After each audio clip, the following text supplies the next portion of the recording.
In 1996, two Spanish GEAS divers entered a mysterious cave with the mission to map out an uncharted and highly complex underwater system. Everything was going according to plan until a series of terrible decision-making forced these highly experienced divers into an impossible, life-threatening situation. No matter what they did, the two divers kept making critical errors in navigation, plunging deeper into the abyss. In the end, it took 34 days for some of the world's best rescue divers to locate their bodies. These are the final moments of the Cueva del Agua tragedy. Deep in the heart of Spain lies the enigmatic Cueva del Agua, a cave rumored to be part of an extensive underground system stretching as far as China. This labyrinth of subterranean rivers could prove a historic archaeological find, that is, if ever fully mapped. Driven by the thrill of discovery, many adventurers have tested their limits within these dark depths, seeking to etch their names in the history books of exploration. But unfortunately, the cave's treacherous embrace had claimed the lives of many, giving it a notorious reputation among the Spanish locals. Following these tragedies, the media spotlight had cast a relentless focus on the missing divers and rescue operations, prompting authorities to intervene. Warning signs and fences were put at the cave's entrance. Locals were asked to dissuade tourists from visiting the cave. In the end, it was an ineffective attempt to prevent amateur explorers from visiting. For those drawn by the call of the unknown, no barriers could stop them. Each weekend, groups of divers converge at the entrance, undeterred by the risks, drawn by the cave's shallow passages and the promise of emerging victorious with stories of survival. Yet, only a few dare to venture deeper. Inside, the water is almost unnaturally warm and eerily still, heavy with silt and mud, dividing into two distinct paths. One path offers a shorter, less daunting route towards the sea. The other, a sprawling passage that plunges 3,281 feet deep into the mountain, presents a harrowing journey through a suffocating maze of galleries. Here, the perils of cave diving escalate beyond ordinary challenges, testing the very limits of human endurance and bravery. Antonio Soler and Antonio Guijarro, childhood friends from a small Spanish village, shared a dream of joining the elite Guardia Civil, specifically the esteemed GEAS unit, known for its aquatic search and rescue missions. Through intense physical training and studying law and criminal psychology, they mastered the rigorous requirements of the force. Their hard work paid off, and they became disciplined, respected members of the Guardia Civil. However, they would have never imagined the tragic turn their careers would take during a routine dive exploration mission. On March 29, 1996, a specialized team from the Guardia Civil was scheduled to explore the Cueva del Agua. The mission, led by the accomplished divers Antonio Soler and Antonio Guijarro, aimed to assess the cave's safety for public exploration, a task vital for both public safety and scientific inquiry. They were supported by two other divers positioned outside the cave, ready to intervene in an emergency. The mission's plan was straightforward but fraught with danger. The Antonios, confident due to their extensive training in cave diving, were to test new diving equipment, requiring a keen technical understanding and an intuitive feel for the gear's complexities. Their objective was to navigate the cave up to a third of their gas supply, or to the second juncture of the gallery tuple, 600 feet from the entrance, whichever came first.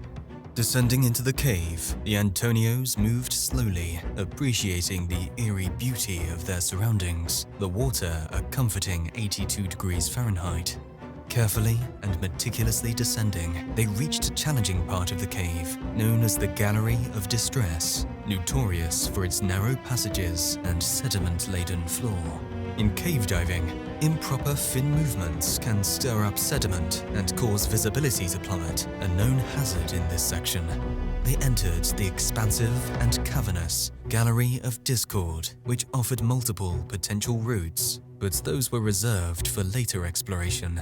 The mission was clear, and although the other routes may have tempted them to veer off, they adhered to their instructions. However, the dive wouldn't be smooth sailing. They would encounter occasional line disruptions from past rockfalls, adding complexity to their journey. Moving forward, the pair of divers would eventually reach the pool tube, which meant they were close to the second T-junction. When they finally caught sight of the Viscero Gallery, it was a sign they had nearly reached the end of their designated route, allowing them to consider turning back. Although their job was finished at this point, they weren't done exploring just yet. With just 20 bars of gas left and an extra 2 minutes before they needed to head back, the conditions seemed right for some extracurricular exploring of the cave's smaller passages. So, both Antonios decided to make a quick detour to explore parts of the cave no one had seen before. They were likely ecstatic, their eyes gleaming with excitement at this opportunity. After all, it's not every day diving enthusiasts get to visit such a complex cave, especially one that was banned to the public. Suddenly, a wave of horror washed over their faces. They didn't notice at first, but they were diving deeper than planned, reaching a staggering 689 feet. The cave's twisting paths and angles deceived them into thinking they were at a safer, much shallower depth than they actually were. When they realized this, they knew they had to start heading back immediately because their gas was being used faster at this depth. But as they began their ascent, a chilling sight confronted them. The clear blue waters had turned into a dark, murky fog of silt. This is every diver's worst fear, because losing visibility in a cave can mean you might not find your way out. Even with a guideline intact, if the visibility goes, getting out can be nearly impossible with little room for error. What seemed like a simple mission quickly turned into their worst nightmare. Their equipment then started to cause trouble as giant bubbles of exhaled air hit the cave ceiling, knocking down rocks and stirring up even more silt. Still, the two divers were confident they could make their way out, as silt was not something they were unfamiliar with. However, in this chaos, they made a critical mistake. They took a wrong turn at the Viscera line. Instead of turning left towards the cave's entrance, they turned right, leading them further away from safety. 10 minutes later, they realized their error when they reached the entrance of the narrow Gallery de la Sierra, not part of their original plan. Logic said they should go back the way they came, to familiar areas of the cave. But running low on air and possibly in a state of panic, they pushed on, hoping to find another way out or an air pocket. This decision drove them deeper into the cave system, down to 820 feet, where they could barely see a few inches in front of them.